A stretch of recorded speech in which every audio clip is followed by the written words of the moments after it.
Oh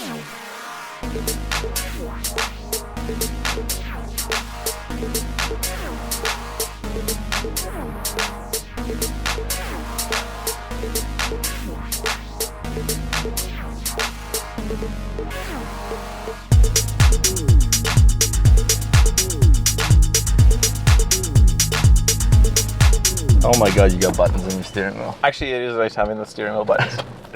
Let's see, starting it off with DSC off buttons down here. You press that to have fun. This is the fun button right here. It's actually all the way out on the left here. What does DSC stand for those that don't know? Dynamic Stability control? Yeah, probably. Let's go with that. So what year is this car? It is an 08 power retractable. Oops. Handbrake? Yep. Actually, this is my first car with a working handbrake. I'm gonna actually take you right up the hill. We are on all season Coopers. I actually don't know if I can climb this hill. You're doing okay. You're doing all right. You're doing all right.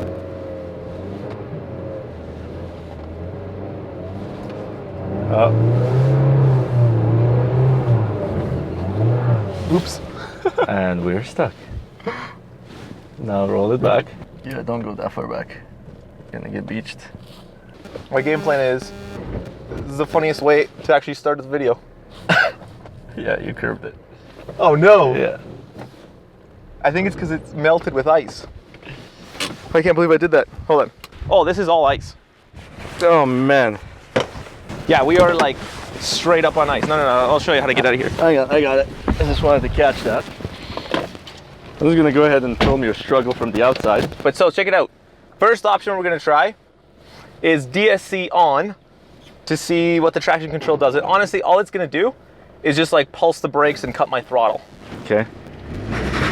Oh, you're doing great. You're doing, oh. I'm actually impressed that actually worked. I thought it wouldn't have worked. I actually thought that I should just be hammering on the throttle. Go, go, go, go, go. Nice. I'm gonna push you. Go, I'll push you.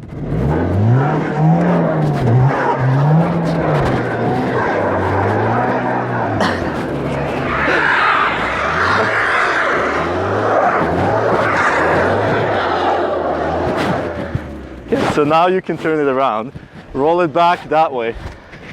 I can smell that. We are though all on ice. I did not realize this would be icy by now. That was fun though. Yeah, I think I just needed the little bit of sideways. Beauty of this interior though, man. Holy. Like it looks nice. It's got the, you know, the things and the controls and whatever, but honestly when you really get a look at it, this is just look at the patina on this. The patina? I think this was the previous owner. It is nice. I do like it. The only thing that bugs me is this center thing. It was a lot nicer in the 3 Series. This is just like plasticky. Yeah, but because it's a race car, man. That's right. It's gotta be lightweight. Also, what is this, like plastic? Piano black. Piano black. We are on Cooper Xeon RS3As, brand new-ish. And they're actually not bad except for the fact that when you're on ice. So if I slam the brakes right here, Oh, pretty good abs. Yeah. Let's see here, DSC back on. Actually, yeah, DSC off, and you'll see that it'll just, until the diff hits the, oof, and then it actually like locks. So tell us about your diff. It's the stock LSD from the 6-speed, which I think is, Mazda called it a super LSD, and I really don't know what the super means. It's a legitimate, like, I don't believe it's a clutch one. I think it's a Torsen, like an actual helical cut Torsen limited slip diff. So it is just, I should be just a straightforward Torsen, no clutches. And honestly, it locks. I'll show you in a bit once we hit it. We need to get into a patch where there's snow on the one side of the wheel, like on the one wheel, and then tarmac on the other. And if you put into first, turn off DSC, you give it gas, the side on the snow will start spinning just really momentarily until the power just goes right to the other side, and then it grips and the car will actually take off. Amazing. So you can be like half snow, half tarmac, and the car will still pull instead of just sitting there peg leg burning out the one tire on the snow. Yeah, that open diff life. Even though we got beached there with the all seasons, they're not bad. They're actually pretty good tires. Up on that hill, it's pretty decent grade. Plus there was tons of ice, actually a nice sheet under the snow. I am pretty comfortable driving around with these tires through. If it's like cold weather, rain, slush, they cut right through it and it's completely fine. If it's ice, any all season's gonna suck. But right now, I would honestly rate these all seasons about as good as like a mid-level cheapish Chinese snow tire. You know those ones that are like just the weird names that nobody knows of? Oh, what are you trying to say about my tires? What are you running? Are you running like Saloons? I don't know what the hell they're actually called. I want to say like Winter Challengers. Challengers. I used to have Blizzaks. I love Blizzaks. Yeah, they were excellent. Every time I've had Blizzaks, they kill it. Oh, I want you to get a look at the speedometer. So this is a 6-speed, right? You'd think, oh, nice, overdrive, like low RPMs on the highway. This is the stupidest gear ratios I've ever seen. We're doing 80 at 2,500 RPM. We're in 6th gear, and we're not on a highway. We're only doing 80, which is the limit, generally around just under 2,500 RPM. So if you imagine, I want to get on the highway, yep. I don't have another gear. I'm just going to end up eating away into the 3,000 of almost 4,000 RPM if you want to overtake people in 6th. This is how short the gear ratios are. Every one of these is super short. I didn't realize the 6-speed was this short. And I guess Mazda did that just because they wanted a quicker acceleration, or it's a race car or whatever. Honestly, once I hit about 60 kilometers an hour, I just go into 6th. I can spend most of the day in the city. I can just pretty much cruise in 4th, 5th, and 6th in the city. Like I want to go grocery shopping, I can be in 4th, 5th, and 6th throughout traffic. It's no problem. 1st gear is a stump puller. Like if I just need to pull out a tree trunk out of the ground. 2nd and 3rd are drift gears.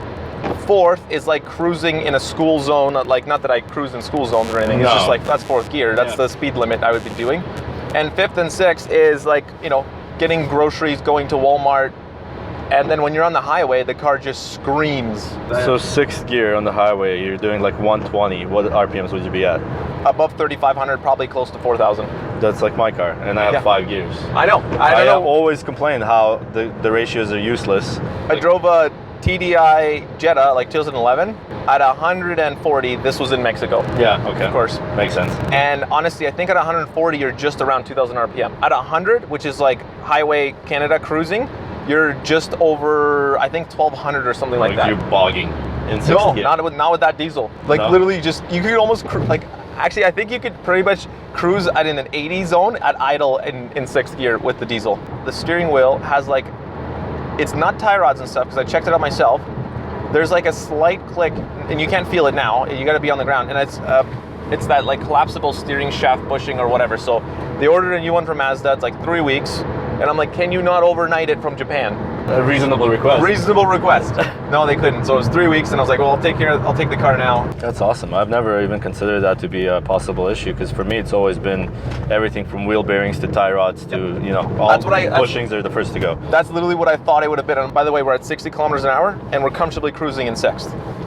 That shouldn't be happening. We're at 2,000 RPM, engine's not bogging. 60, we're cruising. Like I don't have anything else left. I can't go to another gear. So which gear is useless? Which one could you skip and call it a day? 5th or 4th? Honestly, I don't know. Like there really isn't much of a difference. Let's go into, what is this, 4th? So we're at, let's say 50 kilometers an hour, and we're at 2,200 RPM in 4th. If I go to 5th, it drops 200 RPM. If I go to 6th at 50, it's dropped, let's say about like almost 500 RPM. So 5th's useless. 5th, yeah, I could probably just do the 4th to 6th thing. Actually, what I really want is, I want a normal 5-speed transmission, and then just add the 6th gear on top. Don't mess with the remaining ratios. For a 2-liter engine with a really lightweight car, it's surprisingly terrible on gas. Could you believe how much it snows in Mexico? Yeah, it's crazy. And they always talk about global warming.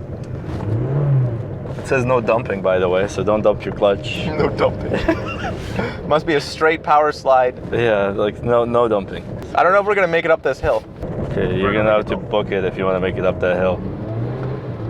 I'm just trying to keep the car stable. I think it'll make it up the hill just fine. If not, one of these farmers will help me. Oh, that's a lot of sideways. No, you did it. You're fine. That was all 3rd gear. Now, here's the braking test. We're doing 40 down this hill, and the brakes have been on for a while. Yeah, that ABS goes crazy. We would have just hit the 5-mile-an-hour bumper if that thing was in the middle of the road. I do have my Nokians. This is why I bought the new rims, so I could swap snow tires, but it's a Sunday, and Oh, you have Nokians? Nokian Hakalapitas. Oh my god, the best tire in the world. That's right, the Finnish tires. I'm going to show you diff locking. This is impressive. I've never had a proper LSD besides the thing. Film this? Well, let's see what it does now. So we should have one tire is like on snow and probably with dirt underneath, and the other left tire is on tarmac. See, you can feel the left side. Yeah, it actually kicks. It starts kicking the left side like crazy. All right. It's impressive how well and how quick it locks. But this is my first experience with LSD. I mean, here in Canada, they usually have like police officers, fire chiefs coming to your school and telling us children from like grade 5, don't do LSD. Never. And they show us these terrible pictures of like, You could have bad trips. oh, absolutely. Terrible trips. You'll end up like, they'll be like, your rear end will just kick out when that LSD grabs you. It's like a gateway thing to inappropriate driving. Once that LSD hits you, you want more. You're like, which other LSDs could I have? And then you end up welded. Your whole life is just a spiral. That's right. And you spend so much money on it. People in the community look down upon you. Drifters are like meth addicts of the racing world. The thing about drifting is that it's a qualitative measuring sport, like figure skating. You know when they like do the Olympics figure skating and it's like 9 or somebody's like 7 and then there's this whole controversy. Yeah, You're like, I don't know, exactly. The Russian judge always gives it like a 5. That's the thing is in drifting, it's just all about like, I guess, style point, initiation angle, and Well, speed, angle, how much smoke you're making. and Angry Mike, or was it Angry Mike? Somebody, Mad Mike, or I think it's Mad. Slightly upset Mike, wasn't it? Frustrated and, Very frustrated livid Mike. I don't know. Wow, this is beautiful scenery, by the way. It is pretty fan. If I had the Nokians, we would go out in this field. No, dude, you'd get stuck. No way, because the ground's frozen. But Yeah, but it's also... and the ride height. Have you seen this ride height? Yeah, I know, you're jeeping it.